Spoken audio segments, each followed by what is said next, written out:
Bonsoir tout le monde, dans le présent tutoriel on va voir comment partager notre connexion internet via le Wi-Fi sans installer d'application, que ce soit gratuite ou payante, et cela en utilisant de simples commandes sur l'invite MS-DOS,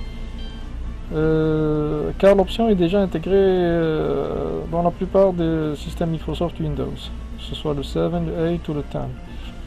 Donc je dis bien la plupart parce que j'ai testé sur le Windows Starter et ça ne marche pas. Sur le Windows professionnel c'est sûr que ça marche.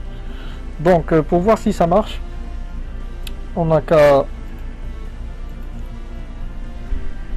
faire démarrer et dans la barre de recherche on tape CMD. On clique sur l'invite de commande DOS qui est là. Donc on va utiliser la console NetSH, NetSharing. C'est grâce à NetSH qu'on va créer un point d'accès Wi-Fi, un réseau hébergé dans Windows. Donc pour voir si votre Windows gère bien cette option, gère bien l'option de partage de réseau hébergé,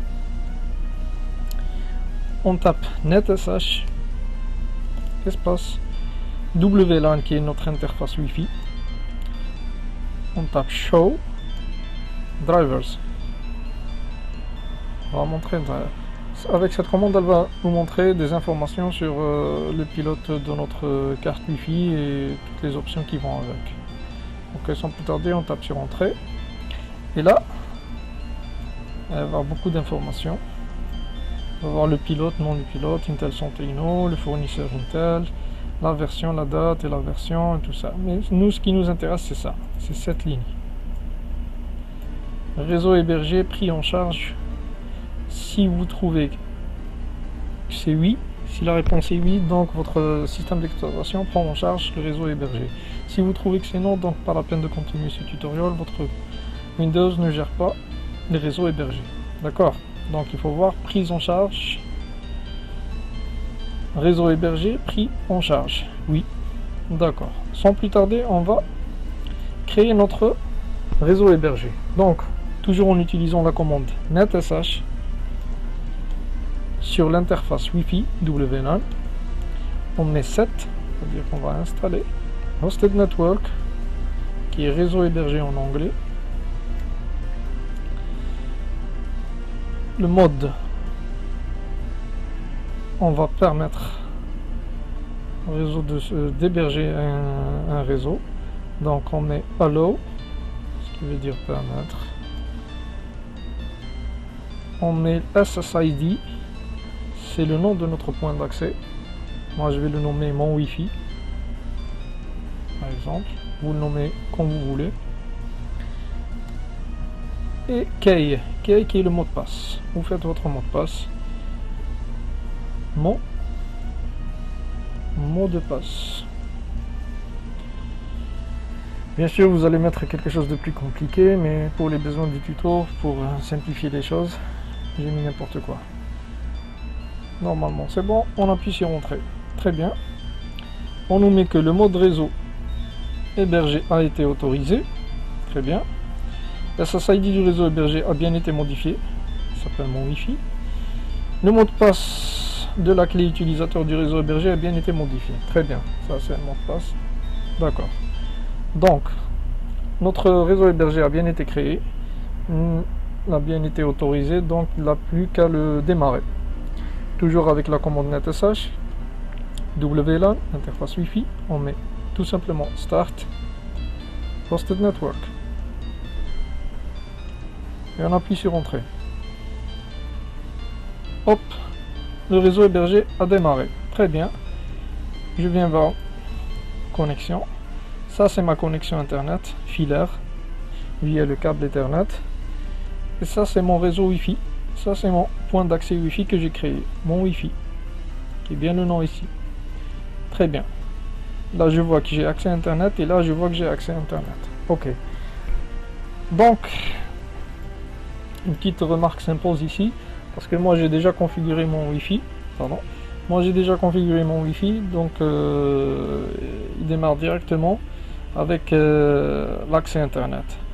Mais on peut rencontrer un petit problème c'est que vous allez trouver ici pas d'accès internet. D'accord, on peut y remédier tout simplement en entrant dans centre de réseau et partage. On va voir ici des links et mon Wi-Fi. Là, on va trouver pas d'accès internet. Supposons qu'on trouve pas d'accès internet, la solution est simple. On va vers modifier les paramètres de la carte.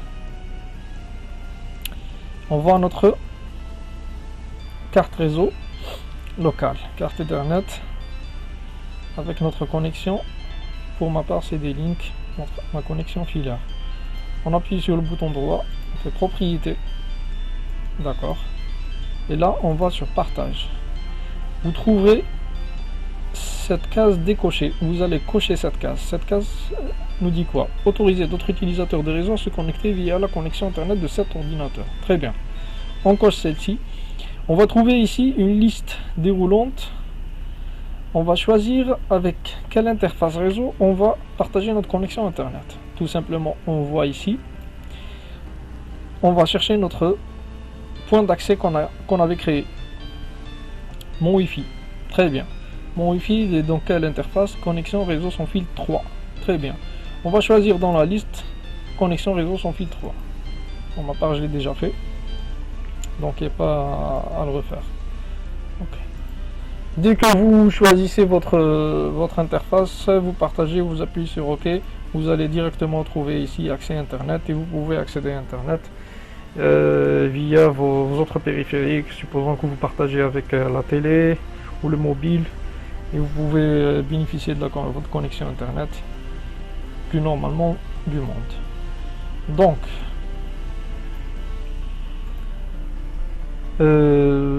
on va voir ici comment maintenant arrêter notre point d'accès.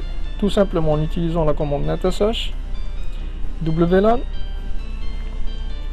stop hosted network et on appuie sur entrée. Très bien, notre réseau hébergé s'est arrêté. On peut le redémarrer quand bon nous semble et l'arrêter quand bon nous semble. Ok. Donc on en a terminé avec notre réseau hébergé. On peut supprimer notre réseau hébergé, interdire le mode réseau hébergé. En utilisant toujours notre commande netsh WLAN set hosted network. On met mode égale disallow. Et on appuie sur entrée. Le mode réseau hébergé a été interdit, tout simplement. Et là on voit notre connexion a disparu. Notre point d'accès Wi-Fi a disparu. Bon, il y a une autre remarque qu'on peut faire. Pour ma part ici j'ai une connexion filaire, donc par câble réseau. Cette option peut aussi fonctionner avec une simple connexion Wi-Fi. Donc vous avez une connexion Wi-Fi qui est par exemple 2 barres ou 3 barres. Par exemple la connexion du voisin ou d'un ami qui a partagé la connexion avec vous. Mais votre PC peut capter, supposons que la carte Wi-Fi de votre PC a une capacité de réception, une bonne capacité de réception, elle va capter 2-3 barres, mais vos autres périphériques n'ont pas pu se connecter à ce réseau. Par exemple votre mobile ou votre télé. Donc ce que vous allez faire, vous allez capter ce point d'accès dans votre PC ou laptop et vous allez le partager avec d'autres périphériques. C'est-à-dire vous allez faire office de répéteur de signal. C'est simple, vous faites la même manip et votre carte Wi-Fi jouera en même temps le rôle de récepteur et d'émetteur vers d'autres PC, mais vers d'autres périphériques, mais sachez qu'elle va vraiment chauffer. Car vous allez exporter le maximum de votre carte Wi-Fi. Bon, je crois qu'on a fait le tour de la question. Si vous avez des questions, n'hésitez pas dans les commentaires. J'espère que ce tutoriel vous a plu. Et n'hésitez pas à partager et à commenter si vous avez des questions. Merci beaucoup.